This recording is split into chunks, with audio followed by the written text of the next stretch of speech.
gouvernements burkinabé et ivoiriens réunis à Ouagadougou dans le cadre d'un conseil conjoint. À l'ordre du jour, l'évaluation de la mise en œuvre du traité d'amitié et de coopération depuis le dernier sommet tenu en Côte d'Ivoire.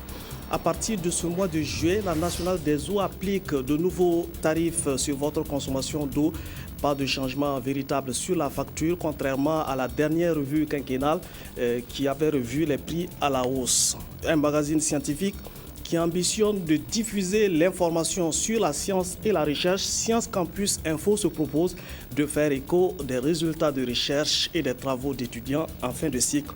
Madame, Monsieur, voici les titres de votre 13h15. Merci de nous suivre.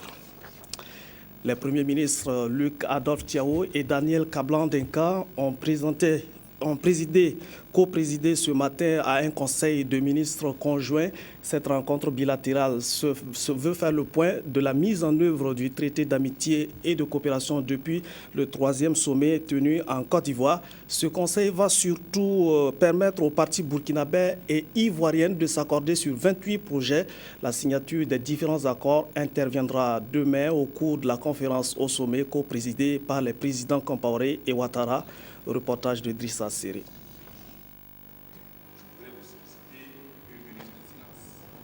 Avant l'ouverture des travaux du Conseil conjoint de gouvernement, une minute de silence a été observée en mémoire des 28 Burkinabés et de toutes les victimes du crash du vol AH-5017 d'Air Algérie.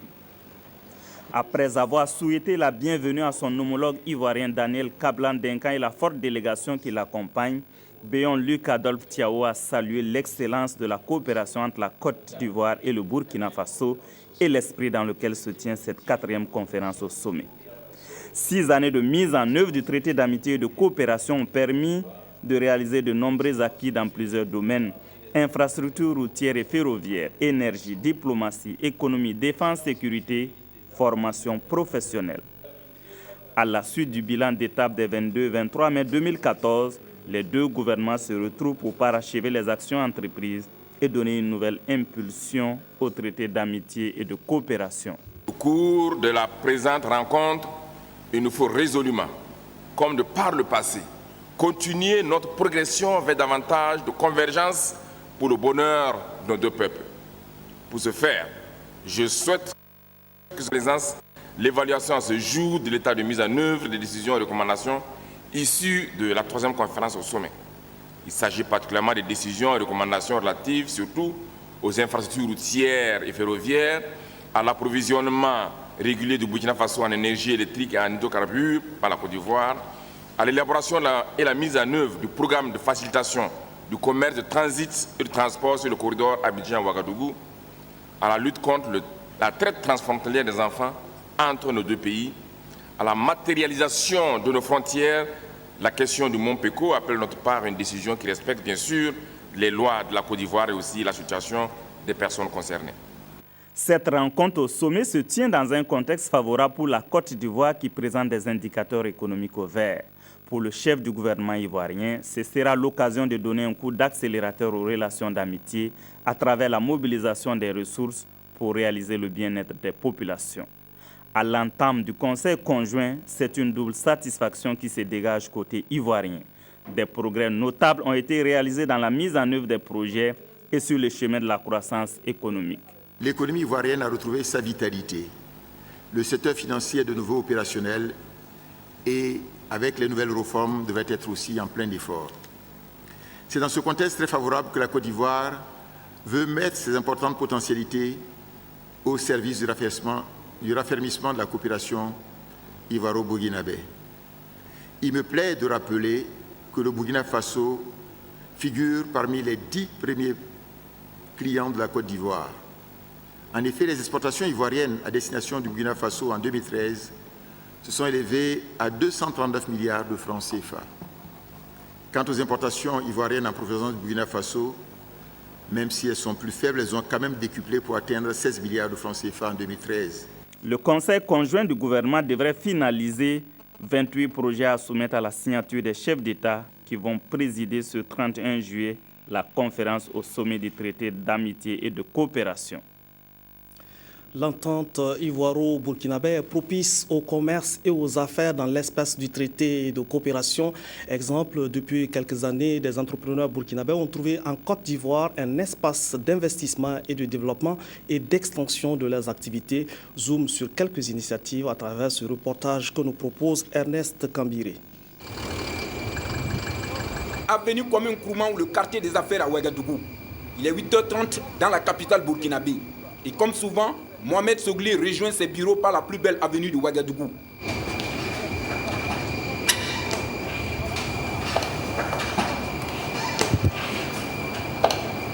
À peine installé, l'homme d'affaires burkinabé rentre en contact avec ses collaborateurs de par la sous-région, histoire de prendre le pouls de ses affaires. À San Pedro, comment tu vois les affaires là-bas? Mais les affaires vont de mieux en mieux. Actuellement, on a 50 à 60 000 tonnes de coton qui sont arrivées à San Pedro. Ça crée des embouteillages, il n'y a pas de place dans les magasins. Pour les forages, c'est pour qui? Café cacao. Café cacao. Vous le constatez chaque matin lorsque j'arrive.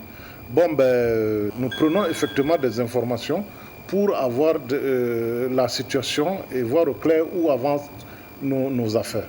S'informer, rester permanemment au contact des représentations pour être au parfum des moindres détails pour agir vite et au bon moment, c'est ici la clé de la réussite. Ce matin, Mohamed Sogli, à la tête du groupe Sopam Énergie, une société anonyme au capital de 100 millions de francs CFA, est en ligne avec Abidjan et San Pedro en Côte d'Ivoire. Le groupe Sopam Énergie construit des centrales électriques clés à main, installe des lignes et des transformateurs comme ici à Komsilga au Burkina Faso. Depuis 2 ans, Sopam Énergie est en Côte d'Ivoire, dans les plateformes logistiques et portuaires. À San Pedro, le groupe s'apprête à investir 6 milliards de francs CFA dans un gigantesque projet.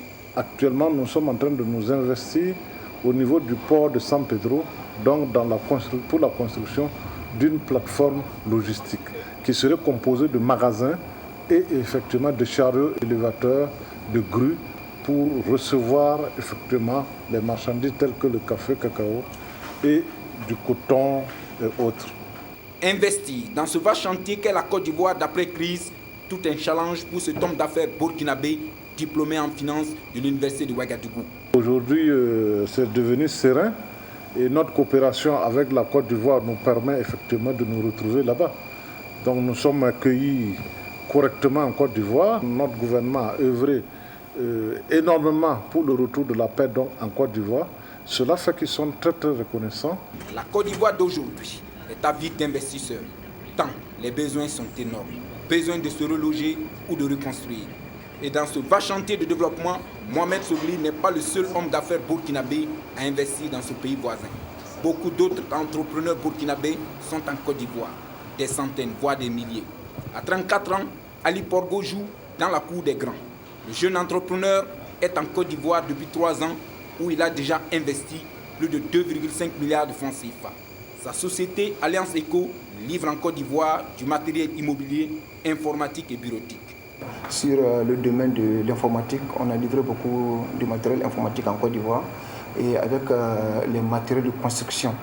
Oui, en Côte d'Ivoire, bon, tout ça c'est un groupement. Patron de cette société à responsabilité limitée, Ali Porgo apprécie bien le climat des affaires en Côte d'Ivoire, ce qui lui permet d'y être. Investir en Côte d'Ivoire, c'est vraiment c'est porteur pour tous. Une fois que tu es déjà un Burkinabé, puis tu te présentes déjà, il y a vraiment un regard attentif qui est envers toi. Je ne sais pas comment avant, et nos frères qui partaient en Côte d'Ivoire, et puis maintenant sur la route, ils étaient vraiment dans les difficultés, dans les tracasseries. Mais maintenant, c'est plus ça. Voilà, moi je pense qu'aujourd'hui, entre la Côte d'Ivoire et le Burkina Faso, vraiment, il y a plus que l'amitié. Également investisseur en Côte d'Ivoire, la société burkinabé CGE Immobilier.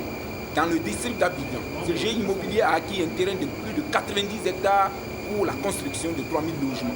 Et sur l'ensemble du projet, plus de 80 milliards de francs CFA seront investis pour offrir un logement décent aux Ivoiriens et aux Burkinabés de la diaspora. Sur les 3000 logements, vous avez une partie qui va être du logement social. On pense que ça va être autour de 1000 logements qui vont être développés en social. Les 2000 logements concernant la classe moyenne ivoirienne. Ça va être de l'économique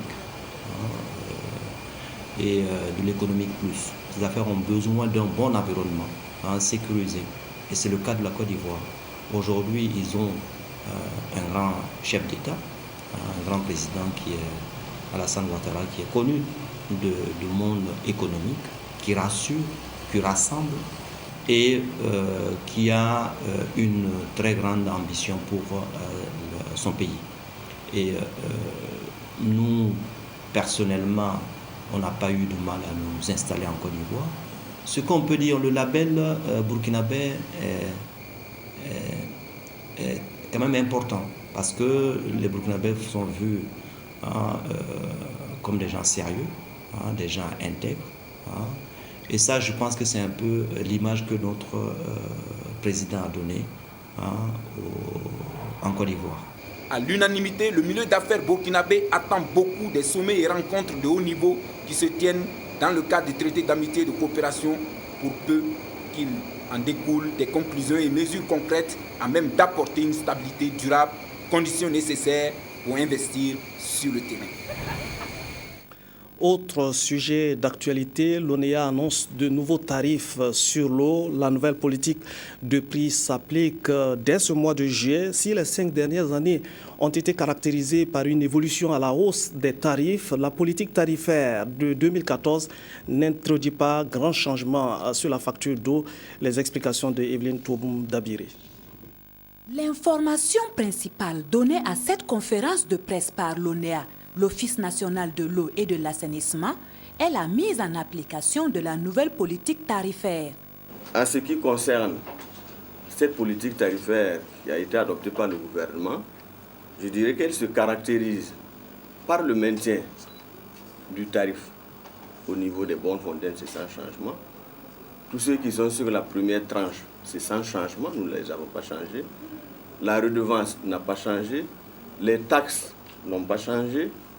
Les éléments majeurs de changement que vous pouvez noter, c'est un effort, une baisse de la tranche maximale qui était à 30 mètres cubes qu'on a ramené à 25 mètres cubes, la tranche supérieure. Puisqu'avant on était à un tarif, à partir de 30 mètres cubes, vous avez un tarif supérieur. C'est cette tranche qui a été revue à la baisse, au lieu de 30 mètres cubes, nous l'avons ramené à 25. Et nous avons procédé également à l'intérieur de la tranche entre les 16 et 25 à un ajustement de 15 francs. À partir de 25 mètres cubes de consommation, le tarif au mètre cube passe à 1070 francs. Le prix du seau d'eau, de la bassine ou du fût aux bornes fontaines reste inchangé, reste aussi inchangé les frais de branchement. Ces tarifs seront applicables à partir de la consommation du mois de juillet, dont les factures seront disponibles en mi-septembre. En matière de conteneurisation, le Burkina affiche un taux de 20%, un chiffre très insuffisant quand on sait les avantages de la conteneurisation dans le fret. Les différents acteurs intervenant dans la chaîne de transport ont été sensibilisés à Bobo Dioulasso sur la question, mais il faut lever les contraintes et les difficultés qui entravent le développement de la conteneurisation. Des échanges ont été donc engagés pour y remédier. Reportage Kadouro Menki. 20%, c'est le taux de transport des marchandises au Burkina Faso par conteneur. Ce taux est de 50% en Afrique et de 80% dans le monde. Pour promouvoir cette technologie au Burkina Faso, divers acteurs, chefs d'entreprise et responsables de sociétés intervenant dans la chaîne de transport se sont réunis ici à Bobo Dioulasso autour de la problématique de la conteneurisation. Pour les chambres de commerce, il a fait les calculs pour trouver que le Burkina il est derrière par rapport à d'autres pays. C'est pourquoi ceux qui ont occupé le problème de conteneurisation pour les chambres de commerce, c'est lui qui a organisé les réunions à Ouagadougou. Les deuxièmes réunions qu'il commence à faire aujourd'hui ici, pour concerner tous ceux qui ont chargé les conteneurs et qu'il faut venir à poser leurs questions. Parce que peut-être il y a des questions où il y a des problèmes. Donc on voulait négocier avec les armateurs pour trouver les solutions. La faible conteneurisation au Burkina Faso trouverait son explication dans la cherté de ce moyen de transport. Si l'on parvenait à aplanir cette difficulté, le Burkina pourrait tirer profit de cette technologie. Le conteneur a beaucoup d'avantages. En termes d'abord de sécurisation de la marchandise qui est contenue dans le conteneur, en termes donc de nombreuses mesures de facilitation douanière. Vous savez qu'une marchandise conteneurisée, quand elle quitte le port, elle est contrôlée au port, à la frontière et à l'arrivée. Donc elle ne fait pas l'objet d'autres contrôles. Également, le conteneur permet d'accélérer la rotation même des moyens de transport. Vous savez, quand vous arrivez avec le conteneur, on dépose simplement le conteneur, le camion repart. Il n'y a pas de temps fou pour notamment la manutention de la marchandise, etc., etc. Cet atelier de réflexion a pour thème actionner les leviers de promotion de la conteneurisation pour l'optimisation de la chaîne de transport. Deuxième du genre, le premier a lieu à Ouagadougou en mars dernier sous forme d'un séminaire national et a connu la participation de 163 acteurs de la chaîne de transport. La Commission de l'Union économique et monétaire ouest-africaine soumet à validation 2 projets de loi et règlements. Leur adoption devra permettre de doter la communauté d'un code de douane moderne qui prenne en compte les normes internationales, mais aussi qui sied aux besoins des communautés. Reportage Zalissa Sanfou.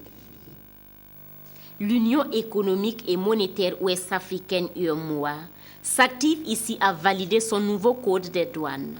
Une révision qui a pour but de doter l'Union d'un instrument moderne, consensuel, harmonisé et qui respecte les normes internationales. Cela devrait à terme permettre de faciliter les échanges par un allègement des procédures douanières. Le code de douane a été conçu dans les années 2000 et aujourd'hui, avec l'évolution de l'environnement économique international, où on parle beaucoup de facilitation des échanges, faire en sorte qu'il y ait davantage de fluidité dans les échanges commerciaux entre les différents pays, il était important que nous révisions notre code de douane. Des textes pour des échanges fluides, pour une monnaie unique, pour la réduction des coûts et des délais de transaction, il en existe au sein de l'UEMOA. Mais des textes et de leur application, il y a un pas de géant et les experts promettent se pencher sur la question au cours de ces échanges. Nous avons beaucoup de textes qui ont été pris. Et maintenant, le problème, c'est de voir leur application sur le terrain. Alors, à ce niveau-là, il faut dire que la commission de l'UEMOA vient de mettre en place un nouveau mécanisme de revue annuelle qui implique donc tous les ministères, y compris les chefs de gouvernement des différents États membres. Nous avons commencé donc cette procédure-là cette année et nous allons évaluer et puis voir ce que ça va donner. Cela nous permettra effectivement de savoir que non seulement quel est l'état d'application, mais surtout les difficultés. Parce que nous ne savons pas pourquoi certaines dispositions ne sont pas appliquées. Les experts avaient déjà réfléchi sur la question de mise à jour et de promotion des instruments douaniers de l'UEMOA à Cotonou puis à Abidjan. Et tous espèrent que la rencontre de Ouagadougou, siège des organes, va permettre de parachever le travail et de mettre à la disposition de l'Union un code prêt à régir. Mise en œuvre de la stratégie de croissance accélérée pour le développement durable, c'est le temps des bilans d'étape. Le cadre sectoriel de dialogue culture et tourisme a fait le point des réalisations au 30 juin comparé aux performances assignées au secteur sur la période 2014-2017. Reportage Yolande Lompo. La quasi-totalité des 33 mesures inscrites par le cadre sectoriel de dialogue du ministère de la Culture et du Tourisme pour l'année 2014 connaissent un début de mise en œuvre. Le taux d'exécution physique des mesures peut être estimé à 45% et le taux d'exécution financière à 29,49%. Nous pouvons penser que vraiment à mi-chemin, à mi-parcours, c'est satisfaisant. Le secteur de la culture et du tourisme, c'est un secteur qui est inscrit au-delà de la SCAS. Donc c'est important qu'à un moment donné, nous puissions effectivement voir ensemble comment est-ce que les choses évoluent et comment ces deux secteurs-là peuvent être véritablement, donc, j'allais dire, appréciés avec tous les partenaires. Et nous organisons vraiment des rencontres tout récemment à Dédougou avec le secteur donc, du tourisme. Et bientôt, à Bobo, le 2 août particulièrement, nous allons rencontrer le secteur de la culture. Et c'est un cadre permanent de concertation et de concertation avec ces secteurs-là, sans lesquels concertation nous ne pouvons pas avancer. Cette revue à mi-parcours regroupe les acteurs de l'administration publique, de la société civile ainsi que des partenaires techniques et financiers et sert d'instance d'examen et de validation des projets des documents des matrices sectorielles de performance.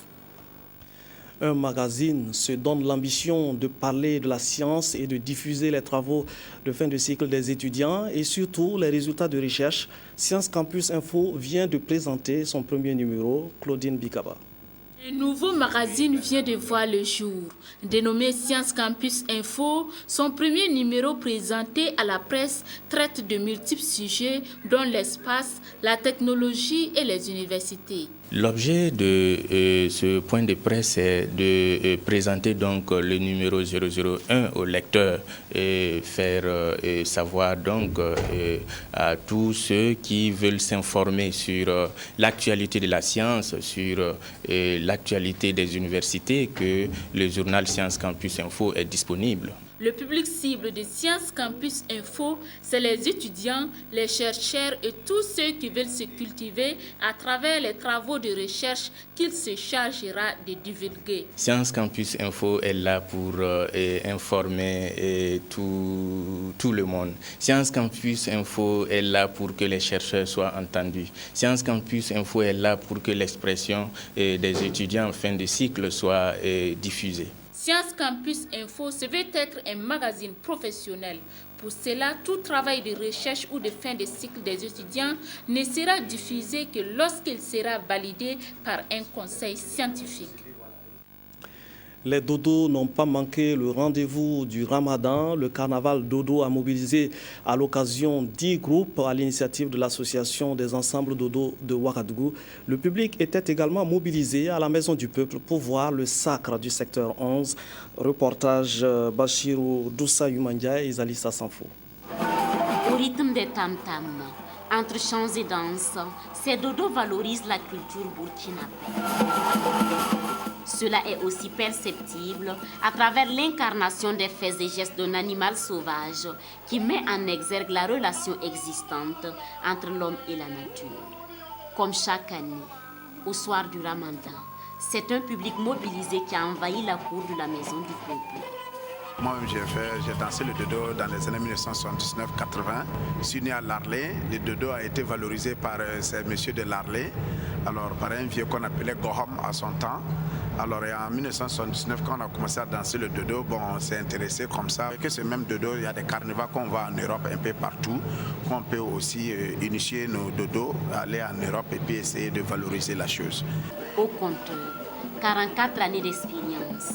C'est donc un festival par excellence qui valorise le dodo introduit au Burkina Faso vers les années 1800.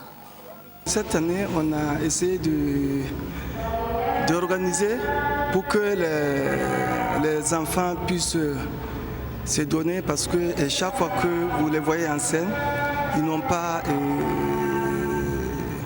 c'est pas bien organisé. Et cette fois-ci, on a tout fait pour les mettre sur les rails. Et puis on a cherché vraiment des gens qui les ont accompagnés pour qu'ils soient à cette hauteur. Ce carnaval de dodo est une compétition qui oppose chaque année 10 groupes de dodo représentés par secteur. Et pour cette édition, c'est le secteur numéro 11 qui décroche le premier prix d'une valeur de 200 000 francs CFA.